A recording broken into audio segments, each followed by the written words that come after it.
ಹಣ್ಣು ಬಂದು ಉದುರೋಗ್ಬಿಡೋದು. 4 ತಿಂಗಳು ತಗೊಂಡ್ರು. ಈ DBT ಮಾಡಿದವ್ರು ಯಾರು? ಅಶೋಕ ಮಾಡದ್ನ? ನಾನು ಮಾಡಿಲ್ಲ. ಅದೇ ಅಧಿಕಾರಿ, ಅದೇ IAS, ಅದೇ ಅಧಿಕಾರಿ ಮಾಡಿದ್ದು ಇದೇ DBTನ. ಅದೇ ಅಧಿಕಾರಿ ಚೇಂಜ್ ಆದ ತಕ್ಷಣ ಬಂದು ಹೇಳ್ದ, ಸರ್ ಅವ್ರದ್ದು ಸರಿ ಇಲ್ಲ BJP ಅವ್ರದ್ದು ಅಂತ. ನಾನು ಹೇಳಿದ್ನ DBT ಪ್ರೊಸೀಜರ್ ಮಾಡಕ್? ನಿಮಗೂ ಗೊತ್ತಿದೆ, ಅಧಿಕಾರಿಗಳೇ ಮಾಡೋದು. ಸರಿ ಇಲ್ಲ ಅಂತಂದ್ರು. ಅದನ್ನ ಮಾಡೋ ಮುಖಾಂತರ ಮಾಡಿದ್ರು. ಈಗ ತಿಂಗಳುಗಟ್ಟಲೆ ಲೇಟ್ ಆಗ್ತಾ ಇದೆ, ಅಪ್ಲೋಡ್ ಮಾಡೋಕ್ಕಾಗ್ತಾ ಇಲ್ಲ, ರೈತರಿಗೆ ಪರಿಹಾರ ಸಿಗ್ತಾ ಇಲ್ಲ. ಇದು ಸಮಸ್ಯೆ ಆಗಿರೋದು. ಆಮೇಲೆ ಕೇಂದ್ರ ಸರ್ಕಾರಕ್ಕೆ ನಾನು ನೋಡಿದೆ ಪತ್ರಿಕೆಯಲ್ಲಿ, ಕೇಂದ್ರ ಸರ್ಕಾರಕ್ಕೆ ಹೋಗಿ ಕೇಳಿ ಕೇಳಿ ಕೇಳಿ ಅಂತ. ಕೇಂದ್ರ ಸರ್ಕಾರ ಏನು BJP ಒಂದೇ ಕೇಂದ್ರ ಸರ್ಕಾರ ನಡೆಸಿಲ್ಲ, ಕಾಂಗ್ರೆಸ್ಸನ್ನು ಬಹಳ ವರ್ಷ ನಡೆಸಿದೆ. ನಾವು ಮಾತಾಡಕ್ಕೆ ಮುಂಚೆ ನಾವಿದ್ದಾಗ ಏನು ಕೊಟ್ಟಿದ್ರಿ, ಇವಾಗ ಏನು ಕೊಟ್ಟಿದ್ದಾರೆ ಅನ್ನೋದನ್ನು ತಾಳೆ ಹಾಕಬೇಕು, ಒಂದೇ ಹೇಳಕ್ಕಾಗಲ್ಲ. 2014 ಮತ್ತು 22ರವರೆಗೂ ಕೇಂದ್ರ ಸರ್ಕಾರ, ಮೋದಿಯವರ ಸರ್ಕಾರ 11,603 ಕೋಟಿ ಕೊಟ್ಟಿದೆ. NDRF ಫಂಡಲ್ಲಿ 11,603 ಕೋಟಿ ಕೊಟ್ಟಿದೆ. ಅದೇ ಹಿಂದೆ ಮನಮೋಹನ್ ಸಿಂಗ್ ಅವರಿದ್ದಾಗ 3,233 ಕೋಟಿ ಕೊಟ್ಟಿದ್ದಾರೆ. ಅಂದರೆ 4 ಪಟ್ಟು ಜಾಸ್ತಿ ಬಂದಿದೆ. ಮುಂದೆ ಸರ್ಕಾರ ಇನ್ನೂ ಜಾಸ್ತಿ ಕೊಡ್ಬೋದು, ನಾನು ಅದಕ್ಕೆ ಕೇಳಲ್ಲ. ಇಷ್ಟಂತೂ ಕೊಟ್ಟಿದೆ, ಕೇಂದ್ರ ಸರ್ಕಾರ ಕೊಟ್ಟಿದೆ. ನಾವು ಸರ್ಕಾರಕ್ಕೆ ಏನು ಹೇಳ್ತಾ ಇದ್ದೀರಿ, ನೀವು ಪ್ರತಿ ಬಾರಿ ಫ್ಲಡ್ ಆದಾಗ ಕೇಂದ್ರ ಸರ್ಕಾರ ನೆರವಿಗೆ ಬರಬೇಕು, ಇದು ಎಲ್ಲ ಸರ್ಕಾರಗಳು ಹೇಳಿದೆ. ನಾವು ಯಾವತ್ತೂ ಕೂಡ ಕೇಂದ್ರ ಸರ್ಕಾರನ, ನಮ್ಮ ಸರ್ಕಾರ ಇದ್ದಾಗ ಯಡಿಯೂರಪ್ಪ, ಬಸವರಾಜ ಬೊಮ್ಮಾಯಿ ಅವರಿಬ್ಬರೂ ಅಧಿಕಾರ ನಡೆಸಿದಂಥ ಸಂದರ್ಭದಲ್ಲಿ ಒಂದು ದಿನಾನೂ ನಾವು ಕೇಂದ್ರ ಸರ್ಕಾರನ ಕೊಟ್ಬಿಡಿ ಇಮಿಡಿಯೇಟ್ ಆಗಿ ಅಂತ ಕೇಳಿಲ್ಲ. ನಾವು ನಮ್ಮ ಖಜಾನೆಯಲ್ಲಿ ಏನಿತ್ತು ಹಣನ ನಾವು ರೈತರಿಗೆ ಕೊಟ್ಬಿಟ್ರಿ. ಹೆಚ್ಚುವರಿಯಾಗಿ ಏನು ಕೊಡಬೇಕು, NDRF ನಾರ್ಮ್ ಸರ್ಕಾರ ಏನು ಕೊಡಬೇಕು ನಾವು ಕೊಟ್ಬಿಟ್ರಿ. ಆಮೇಲೆ ಕೇಂದ್ರ ಸರ್ಕಾರಕ್ಕೆ ಅಪೀಲ್ ಮಾಡಿದ್ರೆ ಕೇಂದ್ರ ಸರ್ಕಾರದ ದುಡ್ಡು ನ್ಯಾಚುರಲ್ ಆಗಿ ಬರ್ತೈತೆ, ನಮ್ಮ ಖಜಾನೆಗೆ ಬಂದೇ ಬರ್ತೈತೆ, ನ್ಯಾಚುರಲ್ ಆಗಿ ಬಂತು.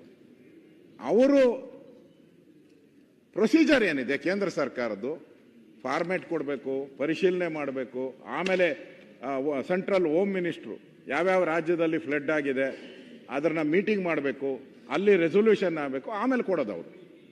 ಅದೆಲ್ಲ ಆಗೋವರೆಗೂ, ಎಲ್ಲ ರಾಜ್ಯದ ವರದಿ ತಗೊಳೋವರೆಗೂ ನಾವು ಇಲ್ಲಿ ಕಾಯಬಾರ್ದು ಅನ್ನೋದು ನನ್ನ ಬೇಡಿಕೆ ಅಷ್ಟೇ. ಬೇಡಿಕೆ, ಆಗ್ರಹ.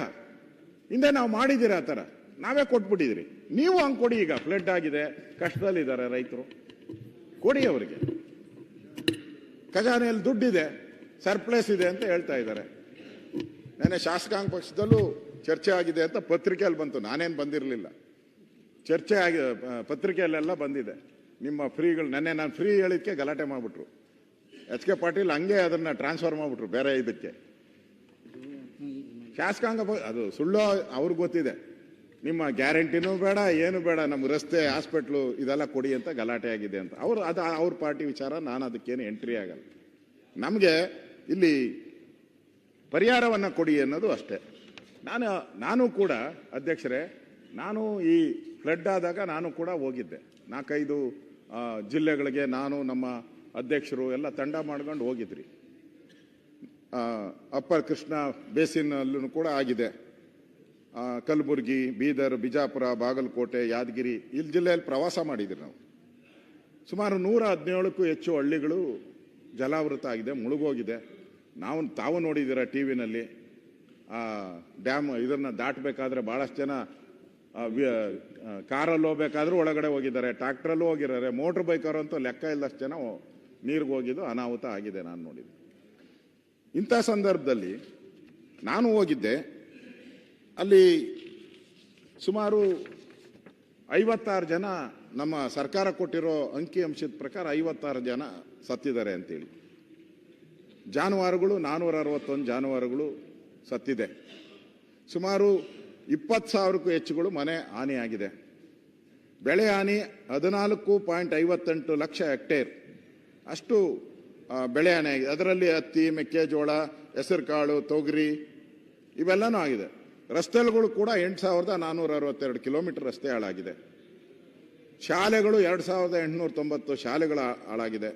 ವಿದ್ಯುತ್ ಕಂಬಗಳು 45,771 ವಿದ್ಯುತ್ ಕಂಬಗಳು ಹಾನಿಯಾಗಿದೆ ಅಧ್ಯಕ್ಷರೇ. ಇಷ್ಟೆಲ್ಲ ಆದರೂ ಕೂಡ ನಾವು ಹಳೆ ಮೈಸೂರಲ್ಲಿ ನಮ್ಮ ದಸರಾ, ಮೊನ್ನೆ ದಸರಾ ಆಯಿತು, ನಾವೆಲ್ಲ ಇಲ್ಲೆಲ್ಲ ದಸರಾ ಮಾಡ್ತಾ ಇದ್ರಿ, ಅಲ್ಲೆಲ್ಲ ನೀರಲ್ಲಿ ಮುಳುಗಿದ್ರು ಉತ್ತರ ಕರ್ನಾಟಕ. ಇವತ್ತು ನಾವು ಚರ್ಚೆ ಮಾಡ್ತಾ ಇರೋದು ಉತ್ತರ ಕರ್ನಾಟಕ. ನಾವಿಲ್ಲಿ ದಸರಾ ಮಾಡಿ ಹಬ್ಬ ಆಚರಣೆ ಮಾಡ್ತಾ ಇದ್ರೆ ಅಲ್ಲಿ ಬೀದರು ಗುಲ್ಬರ್ಗದೆಲ್ಲ ನೀರಲ್ಲಿದ್ರು.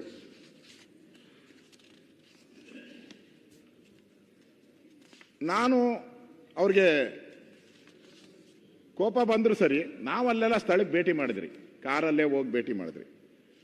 ಮುಖ್ಯಮಂತ್ರಿಗಳು ವೈಮಾನಿಕ ಸರ್ವೆಗೆ ಹೋದ್ರು. ಯಾಕೆ ಹೋದ್ರು ಅಂತ ನನಗೂ ಗೊತ್ತಿಲ್ಲ. ಕಾರಲ್ಲಿ ನಡ್ಕೊಂಬಂದಿದ್ರೆ, ರೈತರನ್ನ ಭೇಟಿ ಮಾಡಿದ್ರೆ, ಅವ್ರ ಅಹವಾಲನ್ನು ಕೇಳಿದ್ರೆ ನಿಜ ಸ್ಥಿತಿ ತಿಳಿಯೋದು. ನಿಮಗೆ ವೈಮಾನಿಕ ಸರ್ವೆಯಲ್ಲಿ ಯಾರು ಕೂತಿರ್ತಾರೆ? ಈ ಕಡೆ ಒಬ್ಬ IAS, ಆ ಕಡೆ IAS.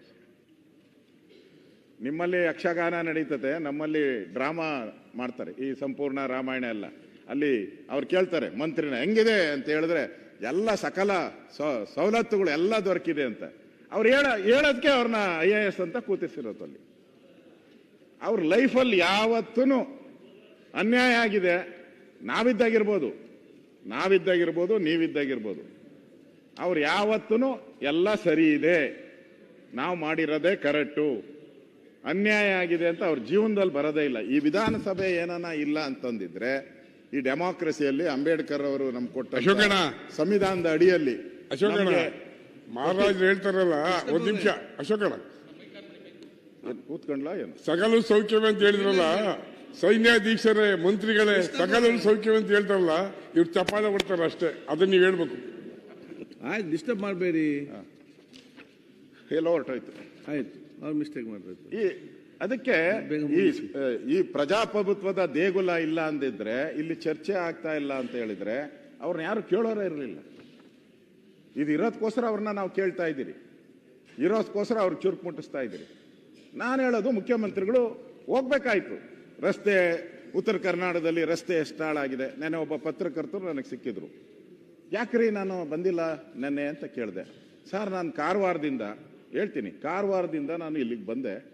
ನಾರ್ಮಲಿ ಅಲ್ಲಿಂದ ಬರಬೇಕಾದ್ರೆ ನಮಗೆ 5 ಗಂಟೆ ಸಾಕಾಗಿತ್ತು, 9 ಗಂಟೆ ಆಯಿತು ಸರ್ ಅಂತ. 9 ಗಂಟೆ ಅವ್ರು ಹೇಳಿದ್ದು. ಈಗ ಮುಖ್ಯಮಂತ್ರಿಗಳು ಅಲ್ಲಿ ಹೋಗಿದ್ರೆ ಅವರಲ್ಲೇ ನಿಲ್ಲಿಸಿ ಬಂದ್ರ, ಎಲ್ಲ ನಿಲ್ಸಿ ಬಂದಿರ್ಬೇಕು. ಅದೇ ಹಳ್ಳ ಬಿದ್ದಿದ್ರೆ ನಿಲ್ಸೇ ಬರ್ಬೇಕಲ್ಲ. ಹಳ್ಳ ಬಿದ್ದಿದ್ರೆ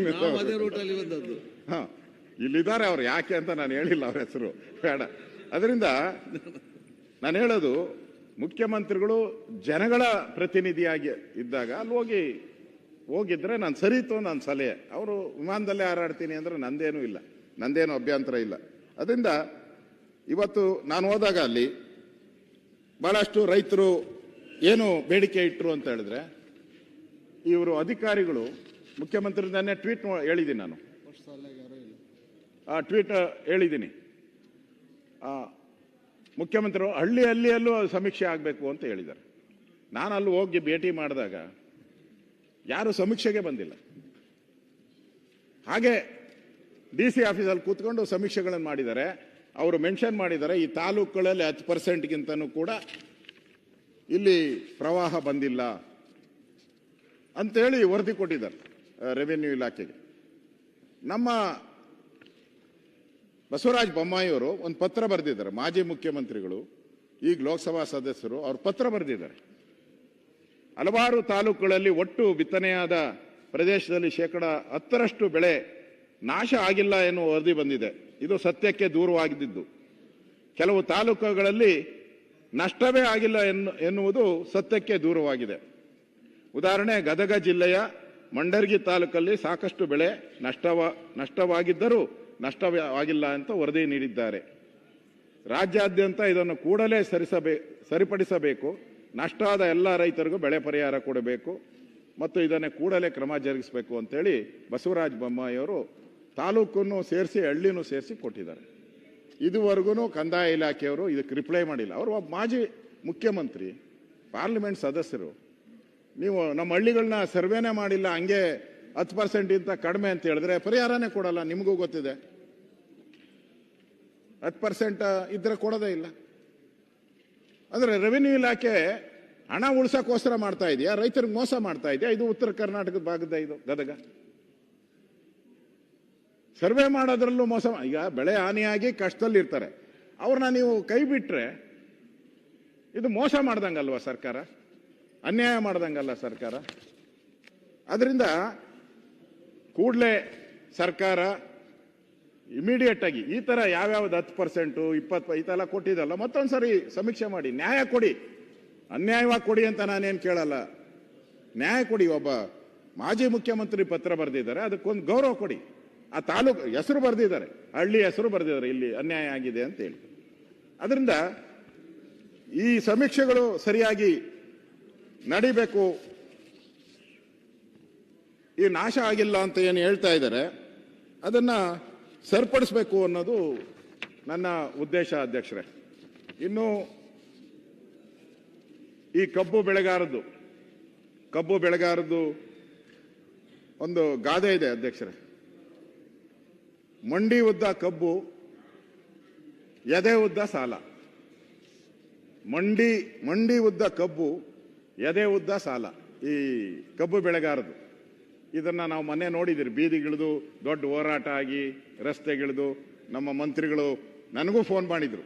ಸೌಜನ್ಯಕ್ಕೆ ನನಗೂ 1-2 ಸರಿ ಫೋನ್ ಮಾಡಿ ಈ ಥರ ಸಮಸ್ಯೆ ಆಗಿದೆ, ಏನು ಮಾಡಬೇಕು ಅಂತ ನನ್ನ ಸಲಹೆ ಕೇಳಿದ್ರು. ನಾನೇನು ಇಲ್ಲ ಅಂತ ಹೇಳಲ್ಲ, ಅದಕ್ಕೆ ನಾನು ಧನ್ಯವಾದ ಹೇಳ್ತೀನಿ. ಆದರೆ ಏನು ತಮಗೂ ಗೊತ್ತಿದೆ, ಏನು ಕಬ್ಬಿಂದ ರೈತರಿಗೆ ಲಾಭ ಬರ್ತಾ ಇದೆ ಅಲ್ಲ, ಸರ್ಕಾರಕ್ಕೂ ಲಾಭ ಬರ್ತಾ ಇದೆ. ಬರೀ ರೈತರಿಗೆ ಲಾಭ ಬರ್ತಾ ಇದೆ ಅನ್ನೋ ದೃಷ್ಟಿಯಲ್ಲಿ ನೀವು ನೋಡ್ತಾ ಇದ್ದೀರಾ ಅಷ್ಟೇ. ಸರ್ಕಾರಕ್ಕೂ ಲಾಭ ಬರ್ತದೆ. 2024 ನಿಮ್ಮ ವರದಿ ಪ್ರಕಾರ, ತಪ್ಪಿದ್ರೆ ಆಮೇಲೆ ಹೇಳಿ, 41 ಲಕ್ಷ ಟನ್ ಸಕ್ಕರೆ ಉತ್ಪಾದನೆ ಆಗ್ತೈತೆ. 41 ಲಕ್ಷ ಟನ್ ಅಂದ್ರೆ ರಾಜ್ಯದಲ್ಲಿ ಒಟ್ಟು 81 ಕೈಗಾರಿಕೆಗಳು, ಕಬ್ಬಿನ ಕೈಗಾರಿಕೆಗಳು ಇದೆ. ಕರೆಕ್ಟು ಅಂತ ಅನ್ಸುತ್ತೆ. ಕಬ್ಬು ಬೆಳೆಯುವ ಪ್ರದೇಶ 9.81 ಲಕ್ಷ ಹೆಕ್ಟೇರ್ ಇಷ್ಟಿದೆ ಅಂತ ನೀವು ವರದಿ ಕೇಳಿದ್ದೀರ. ನಾನು ಅದನ್ನೇ ಹೇಳಿದ್ದೀನಿ. HK ಪಾಟೀಲ್ ಅವ್ರು ನಿಮ್ದೇನು ಫ್ಯಾಕ್ಟ್ರಿ ಇದೆಯಾ? ಇಲ್ಲ. 81 ಇದೆ ಪಾಟೀಲ್ರ. ಈಗ 81, ಯಾರು ಬೇಜಾರು ಮಾಡ್ಕೊಂಬದು, ನಂದು ಕಾರ್ಖಾನೆನೂ ಇಲ್ಲ, ನಾನು ಕಬ್ಬು ಬೆಳೆಯಲ್ಲ, ಎರಡೂ ಇಲ್ಲ. ನಾನು ಕಬ್ಬುನೂ ಇಲ್ಲ, ಕಾರ್ಖಾನೆನೂ ಇಲ್ಲ ನಂದು. 81 ಕಾರ್ಖಾನೆ ಇದೆ. ಲಾಸ್ ಆಗ್ತಾ ಇದೆ. ನಾನು ನೋಡಿದೆ ಪತ್ರಿಕೆಯಲ್ಲಿ, ನೆನ್ನೆನೂ ಕೂಡ ನನ್ನ ಹತ್ರ ಬಂದಿರು, ಲಾಸ್ ಆಗ್ತಾ ಇದೆ ಅಂತ. ಈಗ ಇವರಿದ್ದಾರೆ ನಮ್ಮ ಮಂತ್ರಿಗಳು, ನನ್ಗೆ ಗೊತ್ತಿರೋದು ಅಂಕೆ ತಪ್ಪಾಗ್ಬೋದು, 32ಕ್ಕೆ ಹೊಸದಾಗಿ ಅರ್ಜಿ ಸಲ್ಲಿಸಿದಾರಂತೆ. 32 ಹೊಸ ಕಾರ್ಖಾನೆ ಮತ್ತೆ 32 ಬೇಕು ಅಂತ ಹೇಳ್ಬಿಟ್ಟು ಅರ್ಜಿ ಸಲ್ಲಿಸಿದ್ದಾರೆ. ಶಿವಾನಂದ ಪಾಟೀಲ್ರ ಅವ್ರು ಸಲ್ಸವ್ರೆ ಅಂತೀರಾ? ಇಲ್ಲ, ಹೊಸದಾಗಿ ಸಲ್ಲಿಸಿದ್ದಾರೆ. ಲಾಸ್ ಆಗ್ತಾ ಇದೆ, ಅನ್ಯಾಯ ಆಗ್ತಾ ಇದೆ, ನಡ್ಸಕ್ಕಾಗ್ತಾ ಇಲ್ಲ ಕಾರ್ಖಾನೆ. ಮತ್ತೆ ಹೊಸದಾಗಿ ಅರ್ಜಿ ಸಲ್ಲಿಸಿದ್ದಾರೆ, ಹೊಸ ಕಾರ್ಖಾನೆಗಳು ಬೇಕು ಅಂತೇಳಿ. ಈಗ ಅಲ್ಲಿ ಕಬ್ಬು ಬೆಳೆಗಾರದು ಬೀದಿಗೆ ಬಂದು ದೊಡ್ಡ ಗಲಾಟೆ ಆಯಿತು. ಮಂತ್ರಿಗಳು ಹೋದ್ರು, ಒಂದೊಂದು ಜಿಲ್ಲೆಗೆ ಒಂದೊಂದು ರೇಟು ಫಿಕ್ಸ್ ಆಯಿತು. 3200 ಹಂಗೆಲ್ಲ ಫಿಕ್ಸ್ ಆಯಿತು. ಆಮೇಲೆ ಕೇಳಿದೆ ನಾನು, ಅಲ್ಲಿ ಇಳುವರಿ ಒಬ್ಬ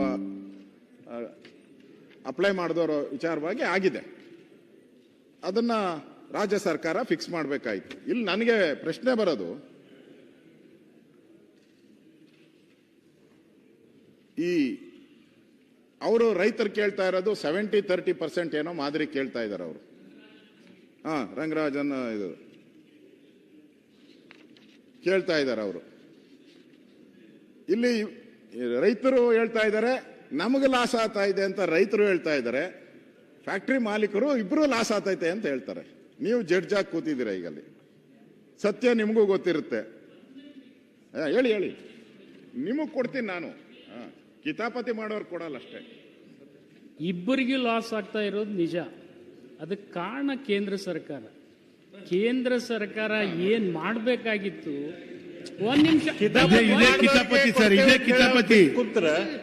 ಕಿತಾಪತಿ ಸರ್. ನೀವು ಕೇಳ್ತಾ ಅಲ್ಲ, ಬೇಡ ಅಶೋಕಣ್ಣ ಬೇಡ, ಇವರಿಗೆ ಅವಕಾಶ ಬೇಡ. ಕಿತಾಪತಿ ಮಾಡಕ್ಕೆ ಶುರು ಮಾಡಿದ್ರಿ, ಕಿತಾಪತಿ ಮಾಡ್ತಾರೆ. ಅಶೋಕಣ್ಣ ನೀವು ಮಾತಾಡಿ. ಅಪೋಸಿಷನ್ ಲೀಡರ್ ಈಲ್ಡ್ ಆದಾಗ ತಾವು ಎದ್ ನಿಂದಿರ್ತಿದ್ರೆ ತಾವು ಆ ಕಡೆ ಕೂತ್ಬಿಡಿ, ಇವ್ರು ಈ ಕಡೆ ಕುಂದಿರ್ಲಿ. ಇವೇನ್ ಕಷ್ಟ ಇದೆ? ನಾನು ಹೇಳ್ತಾ ಇದ್ದೀನಿ ಕೇಳಿ ಸುಮ್ಮನೆ. ಇಲ್ಲ, ನಾನು ಹೇಳ್ತಾ ಇಲ್ಲ.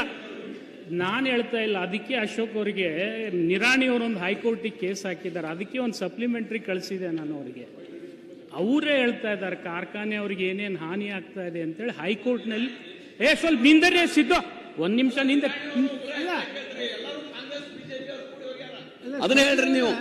ಎಲ್ಲಾ ಸಕ್ರೆ ಫ್ಯಾಕ್ಟ್ರಿ ಓನರ್ ಹೋಗ್ಯಾರ, ನಿರಾಣಿ ಒಬ್ಬರು ಕಾಂಗ್ರೆಸ್ ಅವರು ಹೋಗ್ಯಾರ.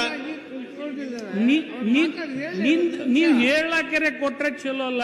ನಿಮ್ಗೆ ಅವರಿಗೆ ಅಲ್ಲಿ ಏನಿದೆ ನನಗೆ ಗೊತ್ತಿಲ್ಲ. ಒಬ್ಬರದ ಹೆಸರು ಹೇಳ್ಬೇಡ್ರಿ. ಎಲ್ಲರೂ ಆಯ್ತಾ? ಕರ್ನಾಟಕ ಕೇಂದ್ರ ಹೆಸರು ಹೇಳ್ತೀರಿ. ಕೇಂದ್ರ ಇದು ಈ ರಾಜ್ಯ ಕೊಟ್ಟ ಕೊಡ್ತಾರೆ. FRP ಉತ್ತರ ಪ್ರದೇಶ ಕೊಡೋದೈತಿ, ಮಹಾರಾಷ್ಟ್ರ ಕೊಡೋದೈತಿ. ನೀವೇ ಮಾತಾಡಿ. ಅವ್ರ ಹೆಂಗ್ ಕೊಡಕ್ ರೇಟ್ ಸಾಧ್ಯ ಕದೆ, ಇವ್ರ ಯಾಕೆ ಕೊಡಂಗಿಲ್ಲ?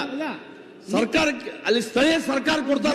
ಅದು ನಾನು ಹೇಳುವಾಗ ಹೇಳ್ತೀನಿ, ನೀವು ಕೂತ್ರೆ ನಾನು ಉತ್ತರ ಹೇಳ್ತೀನಿ. ಬೇಡ ಅಶೋಕಣ್ಣ, ನೀವು ಮಾತಾಡೋಣ. ಅಶೋಕಣ್ಣ ಮಾತಾಡೋಣ. ಗೊತ್ತಿಲ್ಲ, ಒಂದ್ ನಿಮಿಷ. ಎಲ್ಲರೂ ಅಂತ ಹೇಳಿ ಇಲ್ಲ, ಎಲ್ಲರೂ ಅಂತ ಹೇಳಿ ಬಿಡೋಣ. ಸಿಸ್ಮಾದವ್ರು ಹೋಗಿದ್ದಾರೆ.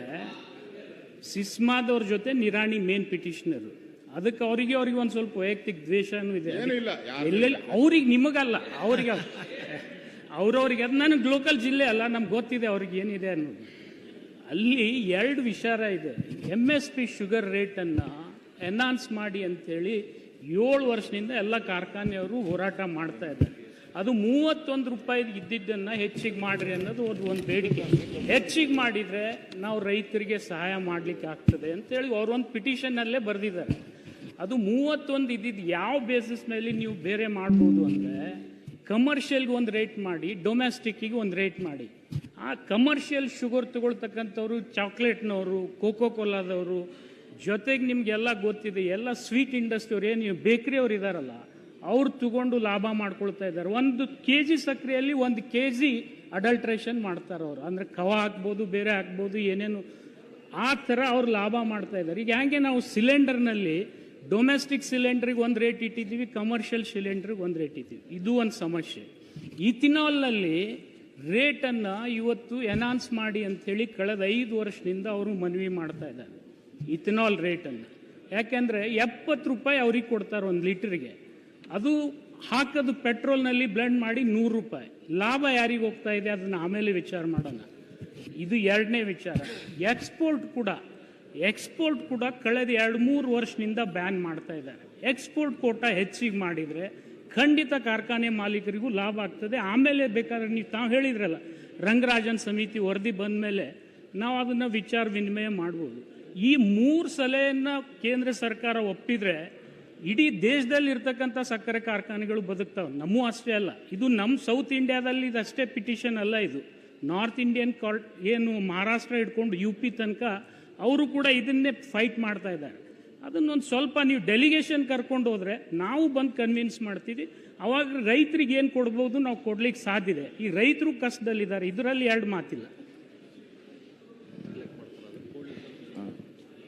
ಅಧ್ಯಕ್ಷರೇ, ಈಗ ನೆನ್ನೆನೂ ಕೂಡ ನನಗೆ ಕಬ್ಬು ಬೆಳೆಗಾರರ ರೈತರ ವಿಚಾರವಾಗಿ ಬಂದಿದೆ. ಬೆಲ್ಲದ ಏನಾಯ್ತದು, ಯಾಕೆ ಕಪ್ಪು ಬಟ್ಟಿ?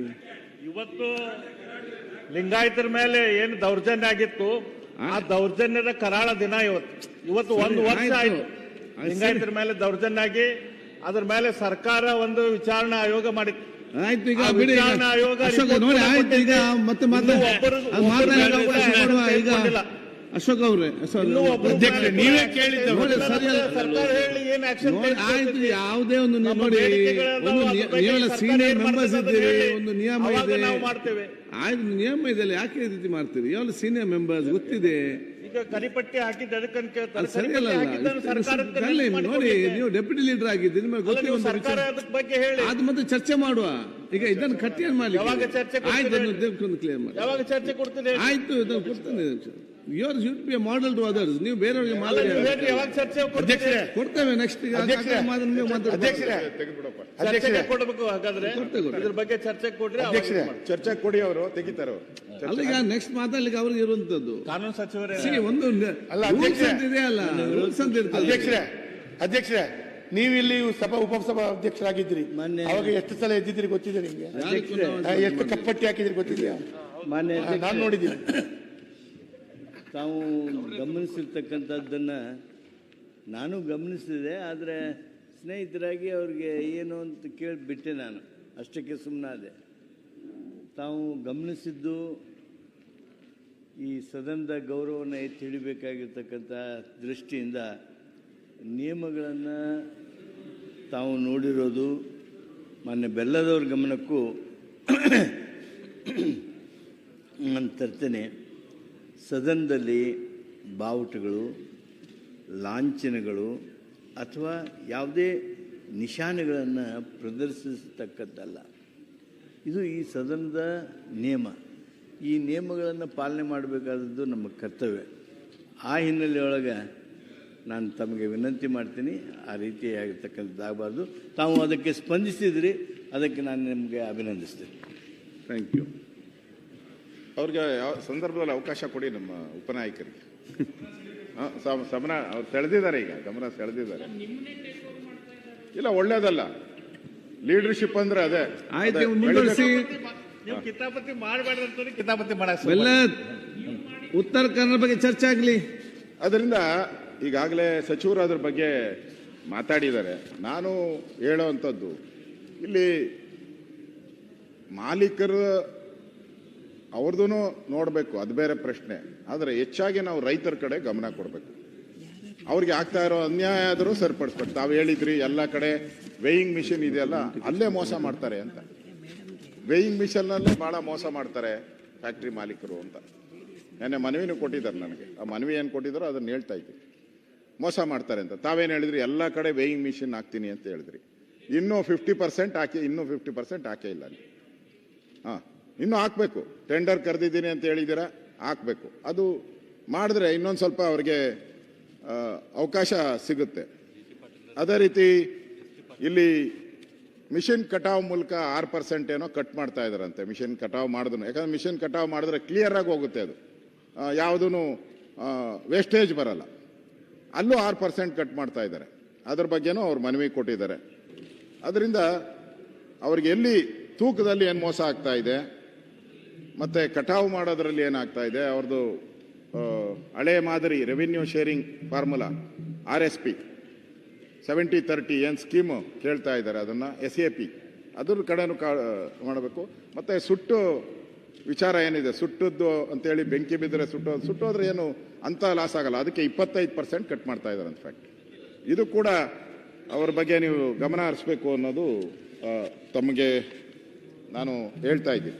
ಇನ್ನೊಂದು ಭಾಳ ಸರ್ಕಾರ ಎಲ್ಲಿ ಫೇಲ್ಯೂರ್ ಆಗಿದೆ ಅಂತ ಹೇಳಿದ್ರೆ, ಈ ಹೋರಾಟ ನಡೆಯುವಂಥ ಸಂದರ್ಭದಲ್ಲಿ ಮುಧೋಳ ಸಮೀರ ಸಕ್ಕರೆ ಕಾರ್ಖಾನೆ ಅವರೇ ದೊಡ್ಡ ಒಂದು ದಾಂಧಲೆ ಆಗೋಯ್ತು.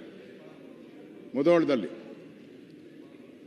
ಸುಮಾರು 240 ಟ್ರ್ಯಾಕ್ಟರ್ಗಳಿಗೆ ಬೆಂಕಿ ಇಟ್ಟರು. 3 ಬೈಕ್ಗಳು ಸುಟ್ಟೋಯ್ತು. ಒಂದು ಟ್ರ್ಯಾಕ್ಟರ್ ಸಂಪೂರ್ಣ ಸುಟ್ಟೋಯ್ತು. 5 ಬೈಕ್ಗಳು ಸುಟ್ಟೋಗಿದೆ. 1033 ಟನ್ನು ಭಸ್ಮ ಆಗಿದೆ. ನಾನು ಹೇಳೋದು, ಸರ್ಕಾರ ಬದುಕಿದ್ರೆ ಆಕ್ಟಿವ್ ಆಗಿದ್ರೆ ಹೆಂಗೆ ಇಷ್ಟೊಂದು ಒಂದೇ ಬಾರಿ 250 ಟ್ರ್ಯಾಕ್ಟರ್ಗಳಿಗೆ ಬೆಂಕಿ ಇಕ್ಕಕ್ಕೆ ಸಾಧ್ಯ? ಸರ್ಕಾರದ ಪೊಲೀಸ್ ಇಲಾಖೆ ಅಥವಾ ಕಾನೂನು ಸುವ್ಯವಸ್ಥೆ ಆ ಭಯ ಇದ್ರೆ ಇಷ್ಟೆಲ್ಲ ಮಾಡಕ್ ಸಾಧ್ಯನಾ? ಹಾಳಾಗಿರೋದು ರೈತರ ಟ್ರ್ಯಾಕ್ಟರು, ಹಾಳಾಗಿರೋದು ಕಬ್ಬು. ಇಷ್ಟೆಲ್ಲ ಆದ್ರೂ ಕೂಡ ಸರ್ಕಾರಕ್ಕೆ ಇದು ಏನು ಅನಿಸ್ಲೇ ಇಲ್ಲ.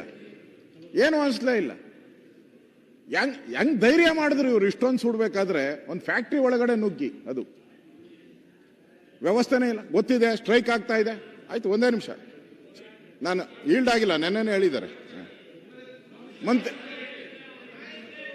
ತಪ್ಪು ಹೋಗ್ಬಾರ್ದ್ರಿ ಸರ್. ಇಲ್ಲಿ ನಾ ಸದನದಲ್ಲಿ ಯಾವುದೋ ಒಂದು ತಪ್ಪು ತಿಳುವಳಿಕೆ ಹೋಗಬಾರ್ದು. ಯಾವುದೇ ರೈತ ಹೋರಾಟಗಾರದರು ಅವ್ರ ಮೇಲೆ ಲಾಠಿ ಚಾರ್ಜ್ ಮಾಡಬಾರ್ದು ಅಂತಕ್ಕಂಥದ್ದು ನಾವು ಸರ್ಕಾರದವ್ರ ಗಮನದಲ್ಲಿ ಇಟ್ಕೊಂಡು, ಒಬ್ಬ SP ಕಾಲನ್ನೇ ಅದು ಎಲ್ಲವೂ ಇಟ್ಟುಕೊಂಡು ನಾವು ರೈತ ಹೋರಾಟಗಾರರು ಮಾಡಬಾರ್ದು ಸರ್. ನಾವು ಹೇಳ್ಬೇಕಲ್ಲ, ನಿಮ್ಗೆ ಯಾಕೆ ರೈತರ ಹೋರಾಟ ಸಮಸ್ಯೆ ಇದೆ. ಮುಖ್ಯಮಂತ್ರಿ ಹೇಳಿದ್ದಾರೆ ನಾನು ಆ ಕ್ಷೇತ್ರದ ಅವಧಿನಿ ರಾಗ್ ಹೋಗ್ಬಾರ್ದು. ಆಯ್ತು, ಅದು ಹೋರಾಟಗಾರರು ಈಗ ನಾವೇನು ಮಾಡಬಾರ್ದು ಅಂದ್ರೆ ದುರುಪಯೋಗ ಪಡ್ಕೊಂಡವರು ಹೋರಾಟ ಹೇಳಿದ್ದೀರಿ. ದಯವಿಟ್ಟು ಅಧ್ಯಕ್ಷರೇ, ಕನ್ಸರ್ನ್ ಮಂತ್ರಿ ಇದ್ದಾರೆ, ಉತ್ತರ ಅವ್ರು district minister ನಾನು ಕೂತಿದ್ದೀನಿ. ಎಚ್ ಕೆ ಪಾಟೀಲ್ ಹೇಳಿದಾಗೂ ಅವರು ಪಾಟೀಲ್ರು ಸಕ್ಕರೆ ಮಂತ್ರಿ ಶಿವಾನಂದ ಅವರು ಹೇಳಿದ ನಾನು ಕೂತಿದ್ದೀನಿ. ಸಂಬಂಧಪಟ್ಟರೆ ನಾನೇನೋ ಅದಕ್ಕೆ ರಿಸ್ಟ್ರಿಕ್ಷನ್ ಮಾಡಲ್ಲ. ಇಲ್ಲಿ ನಾನು ಸರ್ಕಾರದ ಫೇಲ್ಯೂರ್ ಹೇಳಕ್ಕೆ ನಾನು ನಿಂತಿರೋದು. ಸರ್ಕಾರನ ಹೊಗಳಕ್ಕೆ ಬಂದಾಗ ನೀವು ಕಾಮೆಂಟ್ ಮಾಡಿಬೇಡಿ. ನಾನು ಹೊಗಳಕ್ಕಲ್ಲ ನಿಂತಿರೋದು, ಫೇಲ್ಯೂರ್ಸ್ ಹೆಂಗಾಯ್ತು ಇದು ನೋಡ್ರಿ, ನಿಮ್ ಕೆಲಸ ನಾವು ಮಾಡ್ಬೇಕು. ಸರ್ಕಾರ ಬದುಕಿದ್ರೆ ಈ ಅನಾಹುತ ಆಗಕ್ಕೆ ಸಾಧ್ಯನೇ, ವ್ಯವಸ್ಥೆ ಮಾಡ್ಬೇಕಾಯ್ತು. ಈಗ ರೈತರು ಹೋರಾಟ ನಡೀತಾ ಇದೆ, ಬೀದಿಗಿಳಿದಿದ್ದಾರೆ, ಗಲಾಟೆ ಆಗ್ತೈತೆ ಅಂತ ಗೊತ್ತು, ಎಲ್ಲರಿಗೂ ಗೊತ್ತು, ಪೊಲೀಸ್ ಇಲಾಖೆಗೂ ಗೊತ್ತು, ಇಂಟೆಲಿಜೆನ್ಸಿಗೆ ಪಕ್ಕ ಗೊತ್ತಿರಲೇಬೇಕಿದು. ಇಷ್ಟಿದ್ರೂ ಕೂಡ 250 ಟ್ರ್ಯಾಕ್ಟರ್ ಸುಟ್ಟಾಕ್ತಾರೆ, ಬೆಂಕಿ ದಗದಗ ಹತ್ತಿ ಉರಿಯುತ್ತೆ, ಎಲ್ಲ ಚಾನಲ್ಲು ಅದನ್ನೇ ಲೈವ್ ಮಾಡ್ತಾ ಇದ್ರು, ನೋಡಿದೆ ನಾನು. ಇಷ್ಟೆಲ್ಲ ಆದ್ರೂ ಕೂಡ ಅದನ್ನ ಸಮರ್ಥಿಸಕ್ಕೆ ಯಾರೂ ಹೋಗ್ಬಾರ್ದು. ತಪ್ಪು ಇದು. ಇದು ಮಾಡಿದಂಥವ್ರಿಗೆ ಸರಿಯಾದಂಥ ಶಿಕ್ಷೆನೂ ಆಗ್ಬೇಕು, ಯಾರು ಮಾಡಿದ್ರು ಅನ್ನೋದು ಶಿಕ್ಷೆನೂ ಆಗಬೇಕು. ಮತ್ತೆ ಅಲ್ಲಿ ಲಾಸ್ ಆಗಿದೆಯಲ್ಲ, ಆ ರೈತರಿಗೆ ಪರಿಹಾರ ಹೆಂಗೆ ಕೊಡ್ತೀರಾ? ಆ 250 ಟ್ರ್ಯಾಕ್ಟರ್ಗಳು, 1030 ಟನ್ ಕಬ್ಬು, ಇವರೆಲ್ಲರಿಗೂ ಸರ್ಕಾರ ಪರಿಹಾರ ಕೊಡಬೇಕು. ಇಲ್ಲ ಅಂತ ಹೇಳಿದ್ರೆ ರೈತರು ಮತ್ತೆ ಹೋರಾಟ ಮಾಡುವಂಥ ಪರಿಸ್ಥಿತಿಗೆ ಯಾವ ಕಾರಣಕ್ಕೂ ಮಾಡಬಾರ್ದು. ಮತ್ತೆ ಸರ್ಕಾರಕ್ಕೆ ಇದರಿಂದ ಆದಾಯ ಬರುವಂಥ ಒಂದು ಉದ್ಯಮ ಇದು ವ್ಯವಸಾಯದಲ್ಲಿ. ಇದಕ್ಕೆ ಮೋಸ ಮಾಡಬಾರ್ದು, ರೈತರಿಗೆ ಮೋಸ ಮಾಡಬಾರ್ದು. ಅದರಿಂದ ಇಲ್ಲಿ ಪತ್ರಿಕೆಗಳು ಕೂಡ ಅವತ್ತು ಈ ಅನಾಹುತದ ಬಗ್ಗೆ ದೊಡ್ಡ ವಿಸ್ತೃತವಾದಂಥ ವರದಿಯನ್ನು ಕೂಡ ಮಾಡಿದ್ದಾರೆ, ನಾವು ನೋಡ್ತಾ ಇದ್ದೀರಿ. ನಾನು ಕಬ್ಬು ಬೆಳೆಗಾರರು ಅಷ್ಟೇ 32 ಜನ ಇದುವರೆಗೂ ಆತ್ಮಹತ್ಯೆ ಮಾಡಿಕೊಂಡಿದ್ದಾರೆ. 32 ಜನ ಕಬ್ಬು ಬೆಳೆಗಾರರು ಆಗಿದೆ. ಅವ್ರಿಗೆ ನಾನು ಆಗಲೇ ಹೇಳಿದೆ, ತೂಕದಲ್ಲಿ ಮೋಸ, ಸಾಲಗಾರರ ಕಾಟ, ಸರಿಯಾದ ಸಮಯಕ್ಕೆ ಪೇಮೆಂಟ್ ಕೊಡಲ್ಲ, ಈ ಬೆಳೆ ಬೆಳೆದಿರೋಂಥವ್ರಿಗೆ ಅನ್ಯಾಯ ಆಗ್ತಾ ಇದೆ. ಅದಕ್ಕೋಸ್ಕರ ಈ 32 ಜನ ಸತ್ತಿದ್ದಾರೆ.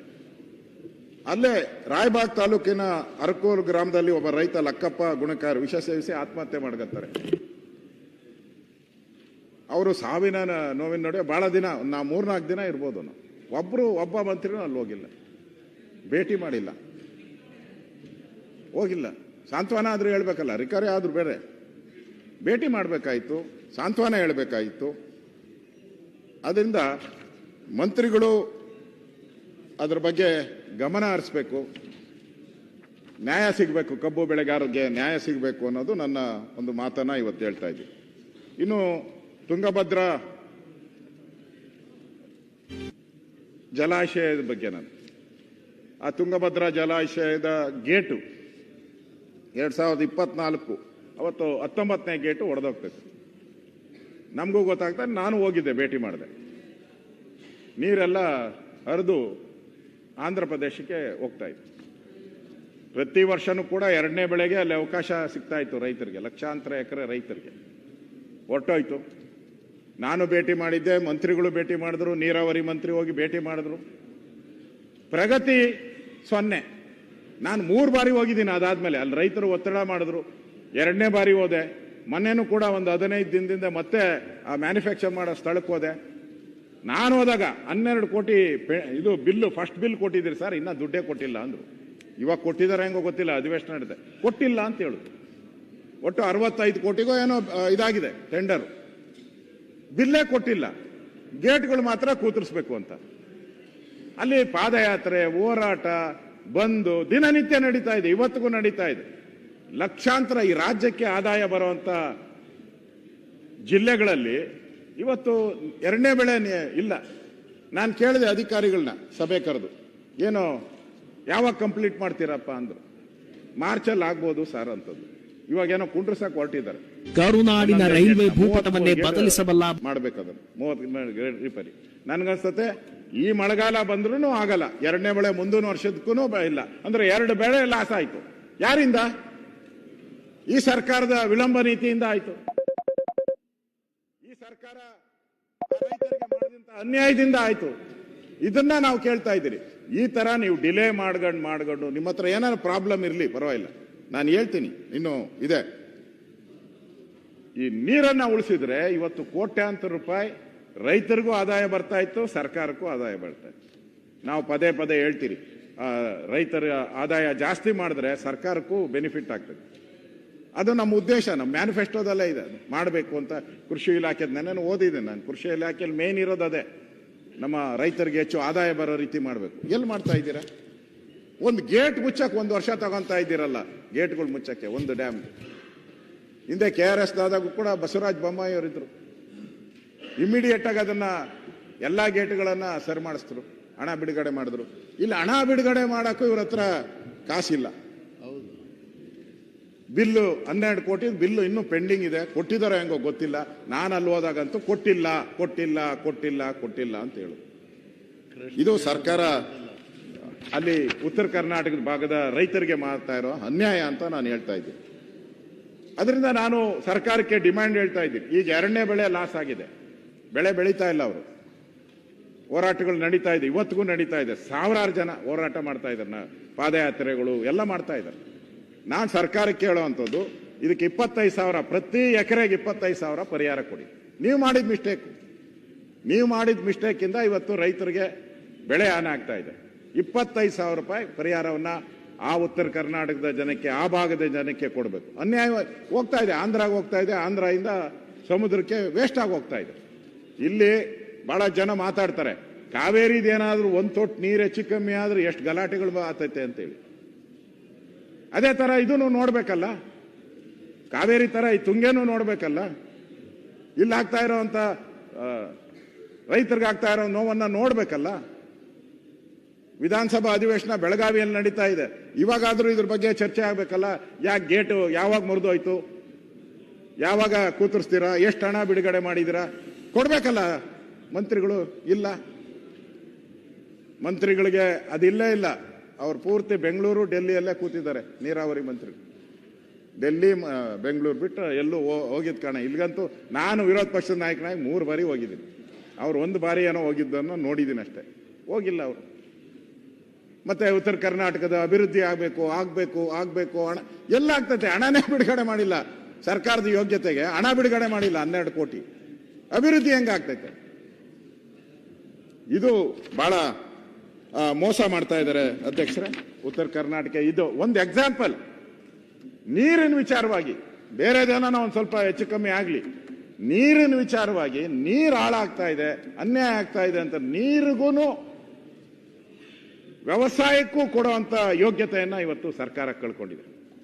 ಅದಕ್ಕೋಸ್ಕರ ನಾನು ಈ ಪದವನ್ನ ಉಪಯೋಗ ಮಾಡ್ತಾ ಇದ್ದೀನಿ ಅಧ್ಯಕ್ಷರೇ. ಬಹಳ ಪ್ರಮುಖವಾಗಿ ಈಗ ಉತ್ತರ ಕರ್ನಾಟಕದ ಅಸಮತೋಲನದ ಬಗ್ಗೆ ಮಾತಾಡಿದ್ರು. ಡಾಕ್ಟರ್ ನಂಜುಂಡಪ್ಪ ವರದಿ 2007-8 ನಂಜುಂಡಪ್ಪ ವರದಿ ಬರ್ತೈತೆ. ಆ ವರದಿ ಬಂದು ಅತಿ ಹೆಚ್ಚು ಭಾಗ ಅಲ್ಲಿರುವಂಥದ್ದು ಈ ನಂಜುಂಡಪ್ಪ ವರದಿಯಲ್ಲಿ ಅತಿ ಹಿಂದುಳಿದ ವರ್ಗ, ಅತಿ ಹಿಂದುಳಿದ ಜಿಲ್ಲೆಗಳು, ತಾಲೂಕುಗಳು ಅಂತ ಮೆನ್ಷನ್ ಆಗ್ತದೆ. ಮಾನ್ಯ ಮುಖ್ಯಮಂತ್ರಿಗಳು ಉತ್ತರ ಕರ್ನಾಟಕದ ಬಗ್ಗೆ ಕೊನೆಯಲ್ಲಿ ಚರ್ಚೆ ಹಾಕಂತಾರಲ್ಲ, ಕೊನೆಯಲ್ಲಿ ಚರ್ಚೆ ಮಾಡಿ ಕೊನೆಯ ದಿನ ಉತ್ತರ ಕೊಟ್ಟು ಓಡಬೇಕು, ಎಸ್ಕೇಪ್. ಅವಾಗ ಒಂದು ಮಾತು ಹೇಳಿದ್ರು ಮುಖ್ಯಮಂತ್ರಿಗಳು, ನಾನು ಉತ್ತರ ಕರ್ನಾಟಕಕ್ಕೆ ನ್ಯಾಯ ಕೊಡ್ತೀನಿ, ತಾರತಮ್ಯವನ್ನು ಹೋಗಲಾಡಿಸ್ತೀನಿ, 6 ತಿಂಗಳ ಒಳಗಾಗಿ ಅರ್ಥಶಾಸ್ತ್ರರೊಬ್ಬರ ಅಧ್ಯಕ್ಷತೆಯಲ್ಲಿ ಉನ್ನತಾಧಿಕಾರಿ ಸಮಿತಿ ರಚನೆ ಮಾಡಿ 6 ತಿಂಗಳಲ್ಲಿ ವರದಿ ಕೊಟ್ಬಿಡ್ತೀನಿ.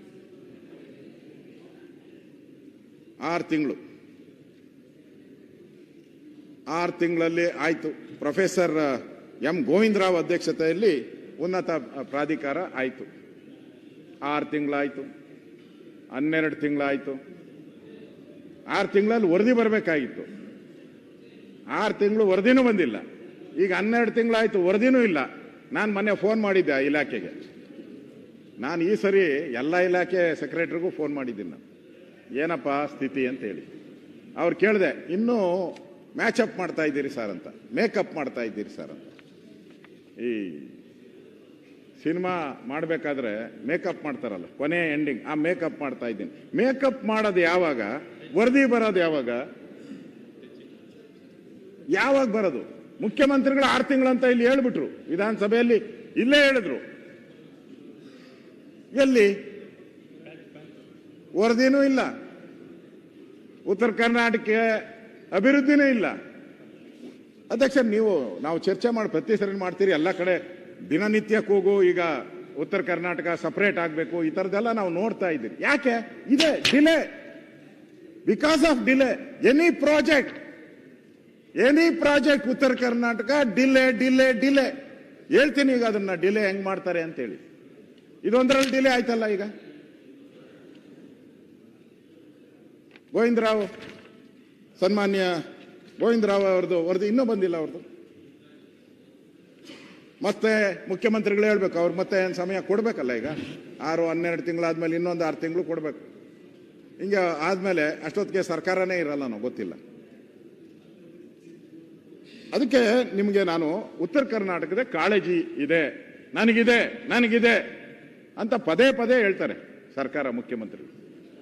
ಇದರಲ್ಲಿ ನಾನು ಹೇಳಿದೆ ಅವಾಗ ಗೇಟು, ಸನ್ಮಾನ್ಯ ಸಭಾಧ್ಯಕ್ಷರೇ, ಗೇಟ್ ರಿಪೇರಿ ಮಾಡೋದ್ರಲ್ಲಿ ಮಾಡಕ್ಕಾಗಿಲ್ಲ. ತುಂಗಭದ್ರಾ ಗೇಟು ಒಂದು ಉದಾಹರಣೆ ನಾನು ಕೊಟ್ಟಿದ್ದೀನಿ. ಎರಡನೇ ಉದಾಹರಣೆ ಪ್ರೊಫೆಸರ್ ಗೋವಿಂದರಾವ್ ಅವ್ರದ್ದು ಉದಾಹರಣೆ ನಾನು ಕೊಡ್ತಾ ಇದ್ದೀನಿ. ಇಲ್ಲೇ ಮುಖ್ಯಮಂತ್ರಿಗಳು ಹೇಳಿದ್ದು, ಇದೇ ಸದನದಲ್ಲಿ ಇಲ್ಲೇ ಹೇಳಿದ್ರು.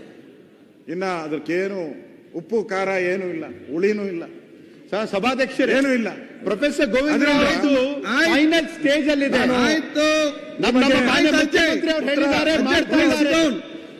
ಅವ್ರು ಕೂಡ ಫೈನಲ್ ಸ್ಟೇಜ್ ಅಲ್ಲಿ ಅಂತ ಹೇಳಿದ್ರೆ ಮುಟ್ಟಿಲ್ಲ ಅಂತ ಹೇಳುದು ಅಷ್ಟೇ. ಸರ್ 1.5 ವರ್ಷ ಪ್ರೊಫೆಸರ್ ಕೂತ್ಕೊಳ್ಳಿ. 2 ಉದಾಹರಣೆಯನ್ನ ಕೊಟ್ಟಿದ್ದೀನಿ. 3ನೇ ಉದಾಹರಣೆ, ಥರ್ಡ್ ಪಾಯಿಂಟ್, KKRDB ಅನುದಾನದ ಅಡಿಯಲ್ಲಿ ಕಲ್ಯಾಣ ಕರ್ನಾಟಕ ಭಾಗದಲ್ಲಿ ಜಿಲ್ಲಾ ತಾಲೂಕು ಆಸ್ಪತ್ರೆಗಳು, PHC ಮತ್ತು CHCಗಳನ್ನು ನಿರ್ಮಿಸಲು 900 ಕೋಟಿ ಅನುದಾನ ಬಿಡುಗಡೆ ಮಾಡಲಾಗುವುದು. 2024 ಬೆಳಗಾವಿಯ ಅಧಿವೇಶನದಲ್ಲಿ ಘೋಷಣೆ ಮಾಡಲಾಗಿತ್ತು. ಮಾಡಿದ್ರು, ಸ್ವಾಗತ ಮಾಡ್ತೀನಿ. 900 ಕೋಟಿ ಆಸ್ಪತ್ರೆಗಳಿಗೆ. ನೀವು ಮೋಸ್ಟ್ಲಿ ನೆಕ್ಸ್ಟ್ ಅಲ್ಲಿ ಹೋಗ್ಬೋದನ್ನೋ ಗೊತ್ತಿಲ್ಲ, ಹಂಗಂತ ಪತ್ರಿಕೆಯಲ್ಲೆಲ್ಲ ಬರೀತಾ ಇದ್ರು, ಗೊತ್ತಿಲ್ಲ ನಿಮ್ಮ ಇಂಟ್ರೆಸ್ಟ್ ಏನಾಯ್ತೋ ನನಗೆ ಗೊತ್ತಿಲ್ಲ. ಆಯ್ತು, 900 ಕೋಟಿ. ಅದಾದ್ಮೇಲೆ ವಿಶೇಷ ಸಚಿವ ಸಂಪುಟದ ಸಭೆ ಆಯ್ತು ಕಲಬುರಗಿಯಲ್ಲಿ, ಅಲ್ಲೂ ಅದಕ್ಕೆ ಅನುಮೋದನೆ ಕೊಟ್ಟರು. ಎಷ್ಟು ಹಣ ಬಿಡುಗಡೆ ಆಗಿದೆ ಅಂತ ನಾನು ಪ್ರಶ್ನೆ ಕೇಳೋದಷ್ಟೇ.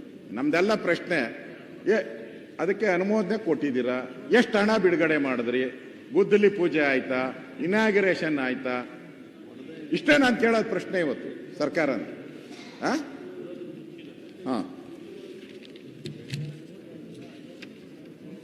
ಅದಕ್ಕಿಂತ ಬಹಳ ಪ್ರಮುಖವಾಗಿ ಇನ್ನೊಂದು ಇಂಪಾರ್ಟೆಂಟು, ಮುಖ್ಯಮಂತ್ರಿಗಳು ಹೇಳಿದ್ರು, ಬೆಳಗಾವಿ ಇರ್ಬೋದು, ಉತ್ತರ ಕರ್ನಾಟಕ ಭಾಗದಲ್ಲಿ ಕೈಗಾರಿಕೆಗಳ ಸ್ಥಾಪನೆಯನ್ನ ಮಾಡ್ತೀನಿ, ಕೈಗಾರಿಕೆಗಳಿಗೆ ಉತ್ತೇಜನ ಕೊಡ್ತೀನಿ ನಾನು ಅಂತೇಳಿ ಮುಖ್ಯಮಂತ್ರಿಗಳು ಹೇಳಿದ್ರು. ಅಧ್ಯಕ್ಷರು, ನಾನು ಕೇಳಿದೆ ಸರ್ಕಾರನ, ನಾನು ಒಂದು ಲೆಟರ್ ಬರೆದೆ ಸರ್ಕಾರಕ್ಕೆ, ಒಂದು 30-40 ಬರೆದಿದ್ದೀನಿ. ಪುಣ್ಯಾತ್ಮ ಯಾರೋ ಒಬ್ಬ ರಿಪ್ಲೈ ಮಾಡ್ಬಿಟ್ಟವನು, ಅವನಿಗೊಂದು ಅವಾರ್ಡ್ ಕೊಡ್ಬೇಕು ಪಾಪ ಪುಣ್ಯಾತ್ಮ ಅಧಿಕಾರಿಗೆ. ಮಾನ್ಯ ವಿರೋಧ ಪಕ್ಷದ ನಾಯಕರಿಗೆ ಮಾಹಿತಿ ಒದಗಿಸುವ ಬಗ್ಗೆ ಅಂತ ಬರೆದು ಕೊಟ್ಟಿದ್ದಾರೆ. ನಾನು ಕೇಳಿದ್ದೀನಿ, ರಾಜ್ಯದಲ್ಲಿ ಹೂಡಿಕೆ ಬಂಡವಾಳ ಪ್ರಸ್ತುತ ಯೋಜನೆ ಯಾವ ಹಂತದಲ್ಲಿದ್ದಾರೆ, ಇದರ ಹೂಡಿಕೆಯಾಗಿರುವ ಪ್ರಮಾಣದ ವಿವರ ಕೊಡುವುದು ಅಂತ ನಾನು ಕೇಳಿದ್ದೀನಿ. ಉತ್ತರ ಕರ್ನಾಟಕ, ಕಲ್ಯಾಣ ಕರ್ನಾಟಕ, ಕಿತ್ತೂರು ಕರ್ನಾಟಕ ಈ ಭಾಗದ ಕೈಗಾರಿಕೆಗಳು ಏನೇನು ಇಂಪ್ಲಿಮೆಂಟ್ ಆಗಿದೆ ಅಂತ ನಾನು ಕೇಳಿದ್ದೀನಿ ಅಧ್ಯಕ್ಷ. ಇದರ ಕಾಪಿನೂ ಕೊಡ್ತೀನಿ, ದಾಖಲೆ ನೆನ್ನೆಲ್ಲ ಕೇಳಿರೋದ್ರಿಂದ ಇದು ದಾಖಲೆನೂ ತಂದಿದ್ದೀನಿ, ದಾಖಲೆನೂ ಕೊಟ್ಟಿದ್ದೀನಿ. ಅದರಲ್ಲಿ ಸುಮ್ಮನೆ ಒಂದೆರಡು ಓದ್ತೀನಿ. Spectrum OT care under implement, spectrum OT care under implement. Shri Bhavani under implement. ಫ್ಯಾಕ್ಟ್ರಿಗಳು ನಾನು ಹೇಳ್ತಾ ಇರೋದು. ನಮಾ food mister Manthesh Odeyar under implement. Krishna minerals under implement. Super steel power under implement. Super ಉತ್ತರ. Jyothi labs limited under implement. Lakshmi Bajaj agro under implement. ಜಾಸ್ತಿ ಓದಲ್ಲ, ಓದಿದ್ರೆ ನೀವು ಸಮಯ ಬೇರೆ. ಒಟ್ಟು ಕೊನೆ ಇದು ಹೇಳ್ತೀನಿ, ಒಟ್ಟು 216 ಫ್ಯಾಕ್ಟ್ರಿಗಳಲ್ಲಿ ಎಲ್ಲ ಕಡೆ ಅಂಡರ್ ಇಂಪ್ಲಿಮೆಂಟ್ ಎಲ್ಲದಕ್ಕೂ ಶರ ಬರೆದಿದ್ದಾರೆ. ಉತ್ತರ ಕರ್ನಾಟಕ ಅಭಿವೃದ್ಧಿ ಆಯ್ತು, ಆಗೋಯ್ತು. ಅವ್ರು ಕೊಟ್ಟಿರೋ ವರದಿ, ನಾನೇನು ಕೇಳಿದ್ರೆ ನಾನು ಹೇಳಿ, ಅವ್ರು ಹೇಳಿ. ಎಲ್ಲ ವಾಣಿಜ್ಯ ಕೈಗಾರಿಕೆ ಇಲಾಖೆ ಅದರಲ್ಲಿ 221 ಪ್ರಾಜೆಕ್ಟ್ಗಳು